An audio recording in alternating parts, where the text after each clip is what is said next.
சேனைக்கிழங்கு வறுவல் ஒரு முறை இப்படி செஞ்சு பாருங்கள். கொஞ்சம் வித்தியாசமாக இருக்கும், ஆனால் ரொம்ப டேஸ்டியாக இருக்கும், ஈஸியாகவும் செய்யலாங்க.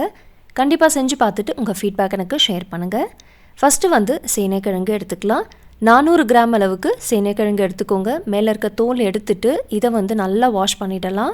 2 இல்லை 3 முறை நல்லா வாஷ் பண்ணிவிட்டு இதை நம்ம கட் பண்ணிக்கலாம்.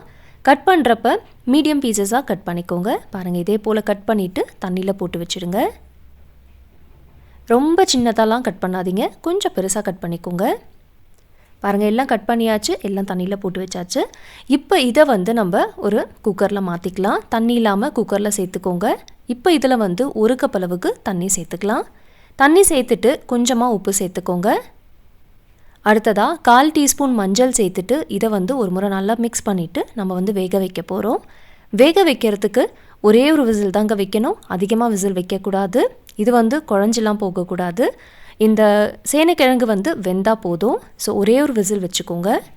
ஒரு விசில் வரட்டும், நான் ஓப்பன் பண்ணி காமிக்கிறேன். பாருங்கள், ஒரு விசில் வந்தாச்சு, ப்ரெஷர் நல்லா ரிலீஸ் ஆகிடுச்சு, நல்லா வெந்திருக்கு பாருங்கள்.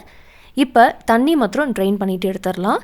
சேனைக்கிழங்கு தனியாக எடுத்து வச்சாச்சு, தண்ணி இல்லை இதில், இது இப்போ இருக்கட்டும். அடுத்ததாக பார்த்தீங்கன்னா ஒரு பிளெண்டர் எடுத்துக்கலாம். பிளெண்டரில் 2 டேபிள் ஸ்பூன் அளவுக்கு தேங்காய் சேர்த்துக்கோங்க.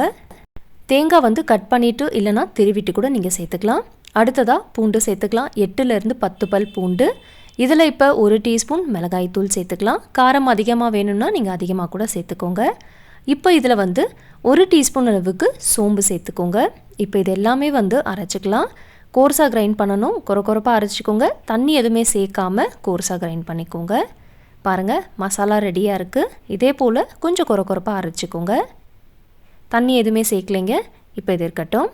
அடுத்ததாக பார்த்தீங்கன்னா ஒரு பேன் எடுத்துக்கலாம். இதில் 1 டேபிள் ஸ்பூன் அளவுக்கு தேங்காய் எண்ணெய் சேர்த்துக்கோங்க. 1லேருந்து 2 டேபிள் ஸ்பூன் நீங்கள் தேங்காய் எண்ணெய் சேர்த்துக்கலாம். இது எண்ணெய் சூடான பிறகு இதில் 1/2 டீஸ்பூன் கடுகு சேர்த்துருக்கேன். நல்லா கடுகு பொரியட்டும். அதுக்கப்புறம் இதில் 1/4 டீஸ்பூன் பெருங்காயத்தூள், கொஞ்சமாக கருவேப்பிலை சேர்த்துக்கலாம். உங்கள்கிட்ட தேங்காய் எண்ணெய் இல்லைன்னா பரவாயில்ல, வேறு எதாவது எண்ணெய் கூட சேர்த்துக்கோங்க. ஆனால் தேங்காய் எண்ணெய் வச்சு செய்கிறப்ப நல்லா வாசனையாக இருக்கும், டேஸ்ட்டும் ரொம்ப நல்லாயிருக்கும். நல்லா வதக்கியாச்சு. இப்போ நம்ம அரைச்ச மசாலா இருக்குல்ல, அதை சேர்த்துக்கலாம். சேர்த்துட்டு 1 நிமிஷத்துக்கு நல்லா வதக்கிக்கோங்க. நம்ம மிளகாய் தூள் பூண்டு எல்லாம் பச்சையாகவே சேர்த்துருக்கோம்ல, ஸோ அதோட பச்சை வாசனை போகணும். பாருங்கள், 1 நிமிஷம் நல்லா வதக்கியாச்சு. இப்போ நம்ம வேக வச்ச சேனைக்கிழங்கு சேர்த்துக்கலாம்.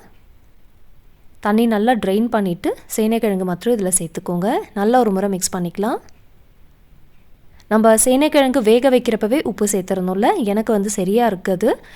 உங்களுக்கு உப்பு கம்மியாக இருக்கிற மாதிரி இருந்தால் கொஞ்சமாக உப்பு சேர்த்துக்கோங்க. பாருங்கள், நல்லா மிக்ஸ் பண்ணியாச்சு.